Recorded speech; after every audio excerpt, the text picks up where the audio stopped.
the main boss was decapitated, and they were playing basketball with his head. Le Mexique vient d'ouvrir une nouvelle prison et les détails de ce qui s'y passe sont extrêmes.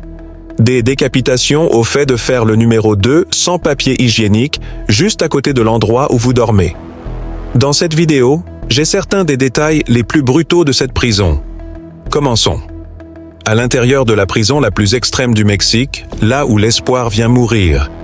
Ils l'appellent la fin de la route, mais c'est trop généreux.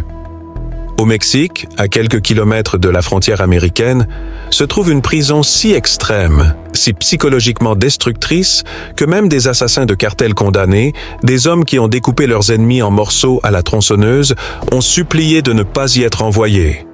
Un endroit où les murs ne se contentent pas de retenir les criminels, ils les effacent. Bienvenue à la Mesa, pas une prison, une punition. L'anarchie totale. Plus de corrompus. Ils sont mieux pour moi. Derrière les barreaux, c'est une lutte pour simplement survivre. Et seuls les plus forts survivront. Et maintenant, le Mexique vient d'aller encore plus loin. Une toute nouvelle aile d'ultra-isolement exclusivement pour les chefs de cartel les plus dangereux. Des hommes qui régnaient autrefois sur des villes, désormais enfermés dans des chambres pas plus grandes qu'un placard. Pas de visite, pas d'appel téléphonique, pas de lumière, pas d'échappatoire. Mais voici la partie troublante. La Mesa n'a pas toujours ressemblé à ça. En fait, elle s'appelait autrefois El Pito, ou la petite ville. Pourquoi? Parce que les détenus dirigeaient tout. On parle de boutiques, de restaurants, même de bordels. À l'intérieur de la prison, les cartels ne faisaient pas que prospérer. Ils recrutaient, tuaient et menaient leurs affaires directement depuis leur lit superposé. Qu'est-ce qui a changé? Un homme. Depuis 2014, le directeur César Daniel Ramirez Achedo dirige la Mesa avec un niveau de contrôle qui ferait prendre des notes aux gardiens nord-coréens. Et sous sa surveillance, le gouvernement mexicain a discrètement transformé la Mesa en ce qui est en réalité un classeur humain. Les empiler, les isoler et effacer l'homme avant même que la peine ne soit terminée. Mais pourquoi maintenant? Pourquoi le Mexique redouble-t-il ses efforts avec un système supermax encore plus dur pour les détenus des cartels? Eh bien, c'est là que ça devient sombre, car la réponse ne concerne peut-être pas seulement la justice. Il pourrait s'agir de vengeance, ou pire, de contrôle. Mais d'abord, revenons là où tout a commencé. Tijuana, ville frontalière, ville du péché, est l'un des endroits les plus dangereux de l'hémisphère occidental. Routes de drogue, passages illégaux et guerres de territoire de cartels ont transformé ce lieu de fête en poudrière de mort et de désespoir. Et quand les choses tournent mal, elles finissent à la Mesa.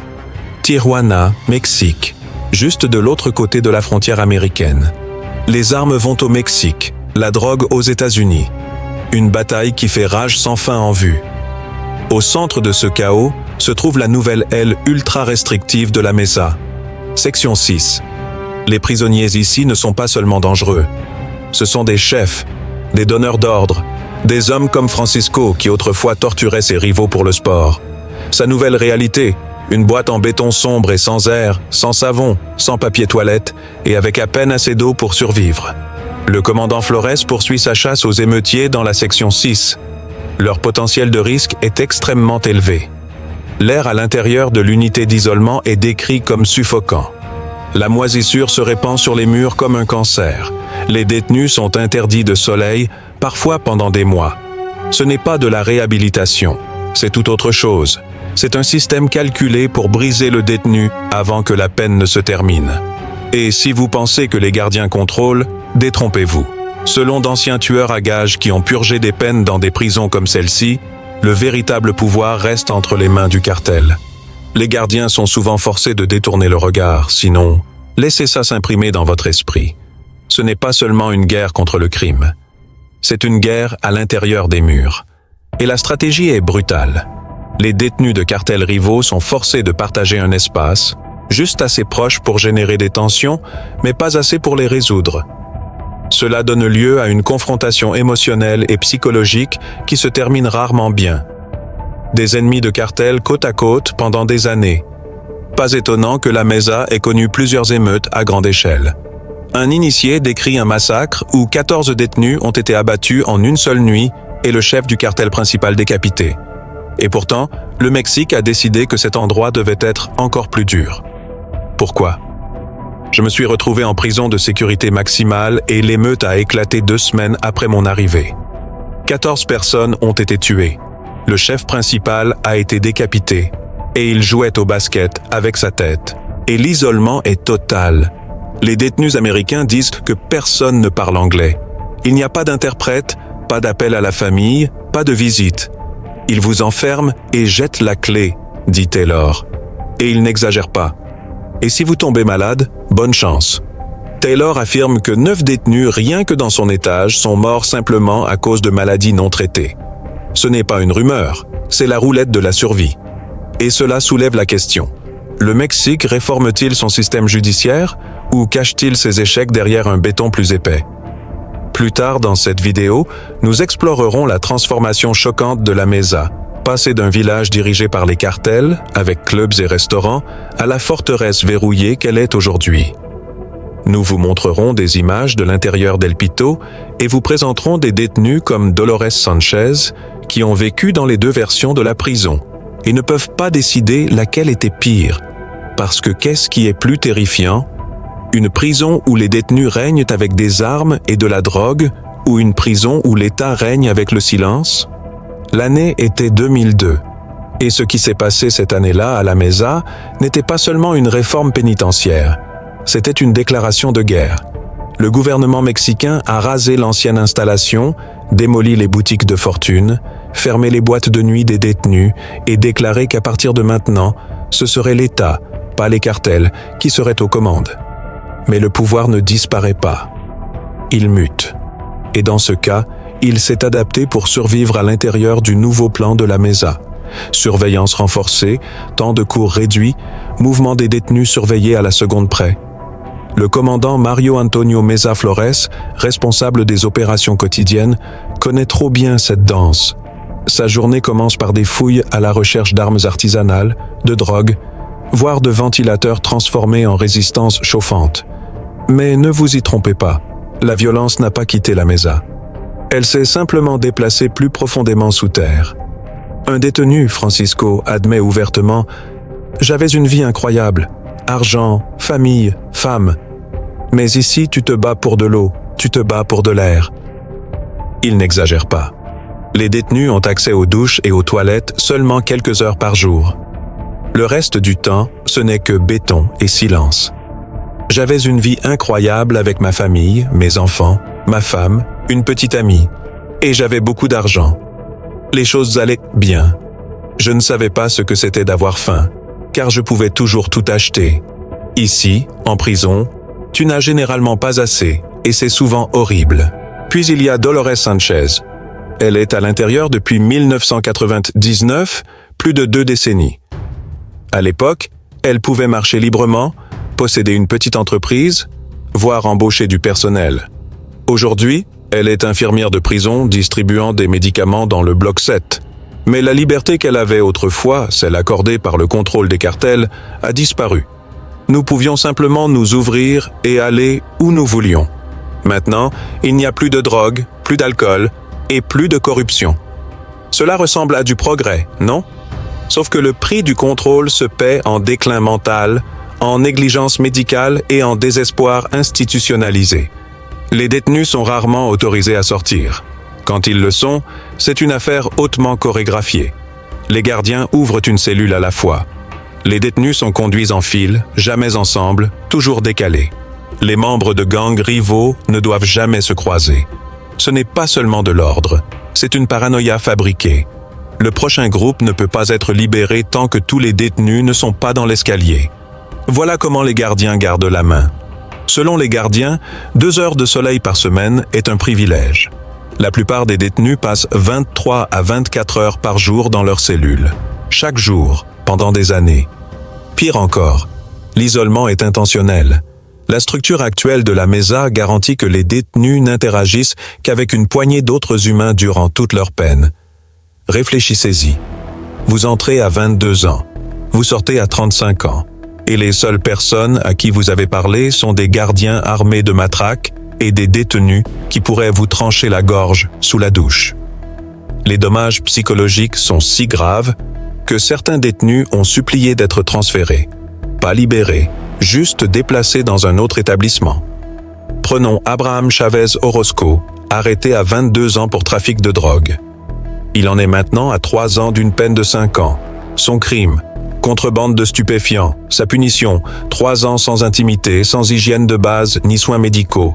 J'ai déjà eu une infection au pied. La nourriture est mauvaise et insalubre. Sa mère a supplié les autorités de le transférer ailleurs, dans un endroit plus sûr, moins psychologiquement destructeur. Mais à la Mesa, même l'espoir est enfermé. Car ne vous y trompez pas, la Mesa n'est pas seulement une prison pour tueurs de cartel. C'est aussi une prison pour les pauvres, pour les étrangers, pour les malchanceux et, pour certains comme Taylor, c'est un cercueil avec une télévision. La conséquence ultime est ce que les détenus appellent le trou. C'est le bloc d'isolement. Sombre, moisi, sans air. Même les gardiens hésitent à y entrer. Et si vous pensez que c'est une exagération, détrompez-vous. Les détenus ici ne souffrent pas seulement en silence, ils pourrissent. Ils végètent en isolement pendant des jours. Les cellules sont dominées par la sueur, l'air stagnant et une quantité toujours croissante de moisissures sur les murs. Pas d'eau courante, pas d'électricité, pas de contact humain. Les détenus ne savent pas quand ils seront autorisés à sortir. Parfois des semaines, parfois jamais. Le pire, vous n'avez même pas besoin d'être violent pour y être jeté. Oubliez de laver une assiette, faites passer un biscuit en contrebande ou répondez simplement « C'est suffisant ». Comme l'a expliqué un jour le directeur de la prison, je suis très fier. Cette prison était autrefois tristement célèbre. Maintenant, nous avons tout sous contrôle. Contrôle. Voilà la véritable histoire ici. Pas la réforme, pas la réhabilitation. Le contrôle. Car que se passe-t-il quand on réduit un homme à un simple numéro et une cage? La réponse est simple. Vous ne réduisez pas la violence. Vous la fabriquez. Dans la suite, nous vous montrerons jusqu'où va ce système et nous vous présenterons un ancien tueur à gages mexicain qui révèle comment les gardiens et les cartels collaborent pour maintenir le sang qui coule. Vous découvrirez aussi comment certains détenus commettent des meurtres derrière les barreaux, comment une émeute a fini avec des membres de cartels jouant au basket avec une tête décapitée et ce que cela signifie vraiment d'être protégé par le gouvernement mexicain. Mais le plus terrifiant de tout, nous poserons la question que le Mexique ne veut pas entendre. Que se passe-t-il quand les cartels sont enfermés et restent plus puissants que le gouvernement? Les chefs de cartels continuent de diriger, même depuis l'isolement. Si vous pensiez que la Mesa était brutale, vous n'avez pas encore entendu ce qui se passe quand les murs de la prison ne suffisent pas à contenir les cartels. Car parfois, ce n'est pas la prison qui contrôle le criminel. C'est le criminel qui contrôle la prison. Et si vous êtes l'un des gardiens qui se mettent en travers de leur chemin, alors il vaut mieux espérer que votre famille ne réponde pas à des numéros inconnus. Dans cette section, nous plongeons plus profondément dans la guerre invisible qui se déroule à l'intérieur de la prison la plus extrême du Mexique. Non seulement entre détenus et l'État, mais aussi entre cartels qui se battent pour du territoire à l'intérieur même des cellules où ils sont enfermés. Revenons à un témoignage direct d'un ancien tueur à gages. Cet homme, élevé entre les États-Unis et le Mexique, est devenu sicario pour le cartel de Sinaloa et la familia Michoacana. Il connaissait la guerre des cartels comme la plupart d'entre nous connaissent les embouteillages, et son regard sur le système carcéral est terrifiant. Selon lui, chaque prison au Mexique est dirigée par un cartel. Les gardiens ne sont que des figurants dans une lutte de pouvoir. Tu coopères, tu vis, tu résistes, tu disparais. Et si tu es un agent pénitentiaire qui essaie de faire ce qu'il faut, tu finis en avertissement pour les autres. J'ai connu beaucoup de détenus au Mexique qui avaient été criminels aux États-Unis. Ils me disent, là-bas, c'est un hôtel 5 étoiles comparé à l'endroit où nous sommes maintenant. À l'intérieur de la Mesa, les alliances se forgent dans la peur. Et les rivalités, elles ne mijotent pas, elles explosent. Comme l'émeute désormais tristement célèbre décrite par ce même tueur à gages. 14 morts, un décapité, sa tête utilisée comme ballon de basket. Les gardiens sont restés dehors de l'aile de sécurité maximale et n'ont rien fait. Pourquoi? Parce que les cartels leur avaient dit de ne pas entrer. Et l'émeute a éclaté 2 semaines après mon arrivée. Il y a eu 14 morts. Le chef principal a été décapité. Et il jouait au basket avec sa tête. Voilà pourquoi le gouvernement mexicain est si désespéré de maintenir l'ordre. Le directeur Akedo le sait. Il est l'architecte de la nouvelle La Mesa, un système si strict que les membres de cartels les plus dangereux ne se voient même pas entre eux, encore moins les gardiens. Dans la section 6, les détenus de gangs opposés sont volontairement programmés à des horaires de cours différents, et même alors, c'est au maximum 2 heures par semaine. Si quelqu'un enfreint les règles, il disparaît en isolement. Mais ne confondez pas isolement et sécurité. Un ancien détenu a décrit ses cellules comme des cercueils avec de la moisissure. Tu transpires, tu suffoques, et tu ne sais pas quand tu sortiras. L'eau s'écoule de tuyaux rouillés. La nourriture est minimale. Parfois, les gardiens oublient que tu existes.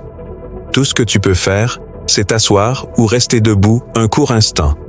Ils nous laissent simplement pourrir ici et ferment les portes. Et pourtant, malgré tout cela, les cartels ont réussi à prospérer. Comment? Par la peur, par la corruption et grâce à un réseau plus efficace que le gouvernement lui-même. L'ancien tueur à gages a admis avoir interrogé d'autres détenus avec la permission des gardiens. Il avait accès à des téléphones, des armes et même à des informations confidentielles. Tout cela grâce à l'influence des cartels. Et quel était son travail en prison? Simple, découvrir qui est loyal et qui ne l'est pas. Il a décrit des prisons où les gardiens prostituaient des détenus pour arrondir leur fin de mois, où des prisonniers en interrogeaient d'autres, et où les avocats censés défendre les membres des cartels travaillaient en réalité pour des gangs rivaux, veillant à ce que leurs clients ne sortent jamais. La Mesa, malgré toute sa structure et son acier, reste vulnérable à la corruption. Même les détenus le savent. C'est pourquoi quelqu'un comme Taylor Elliott Howard, un marine américain qui s'est retrouvé derrière les barreaux, se sent totalement abandonné. Il ne parle pas espagnol. Les gardiens ne parlent pas anglais. Il n'y a pas d'interprète et personne ne s'en soucie. Dans ses propres mots, et cela nous amène à l'un des aspects les plus sinistres de la nouvelle stratégie carcérale du Mexique, la dégradation psychologique intentionnelle. Quand on supprime la langue, on supprime le pouvoir. Quand on supprime la lumière du soleil, on supprime le temps. Et quand on supprime le contact humain, on supprime l'identité. Il ne s'agit plus de punition. Il s'agit de vous faire disparaître avant même votre mort. Et c'est exactement ce qui se passait à la Mesa avant sa réforme de 2002. À l'époque, la prison était un bazar à ciel ouvert pour les chefs de cartel qui vivaient dans le luxe, tandis que les pauvres détenus mouraient de faim. Il y avait des restaurants de fast-food, des bars et même un bordel tenu par des prisonniers, sans surveillance.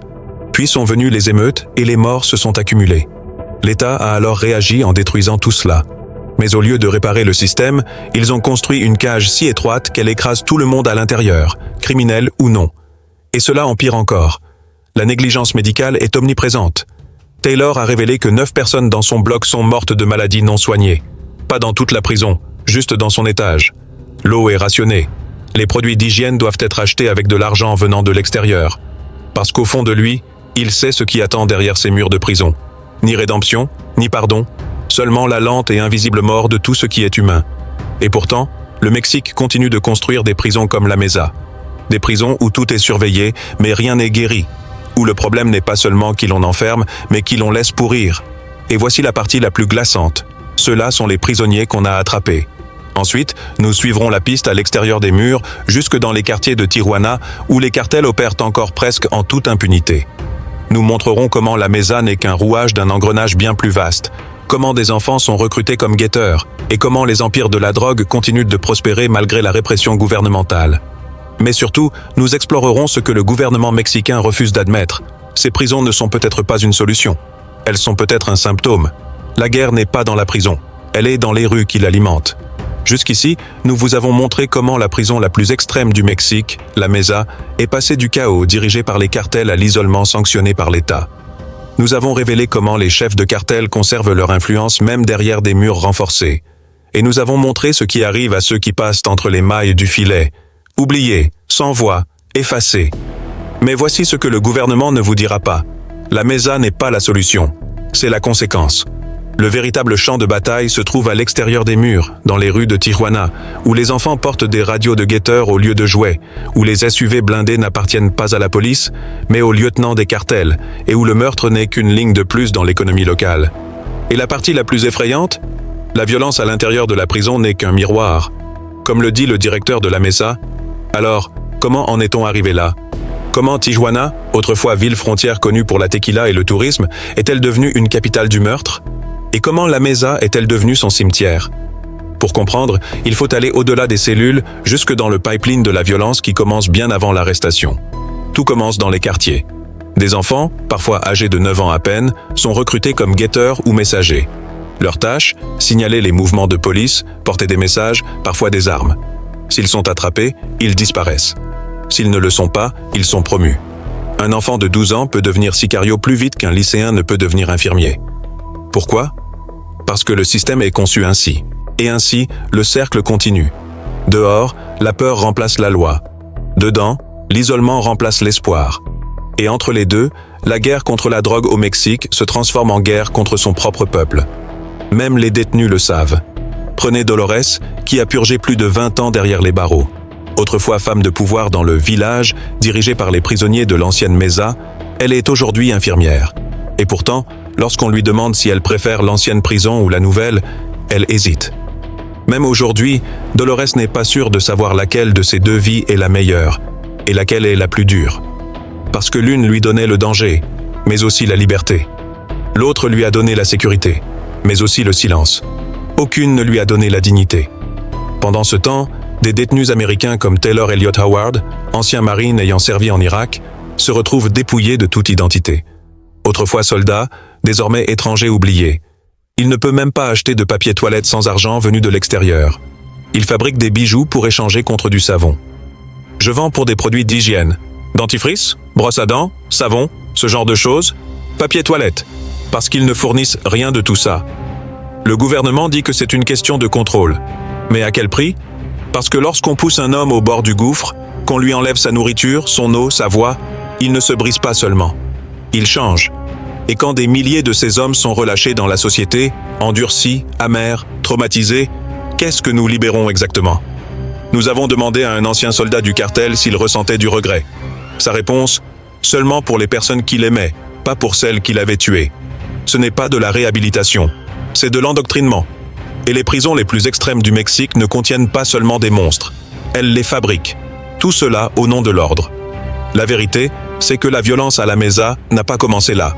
Elle a été importée de foyers brisés, d'écoles défaillantes, de communautés abandonnées et d'années de silence.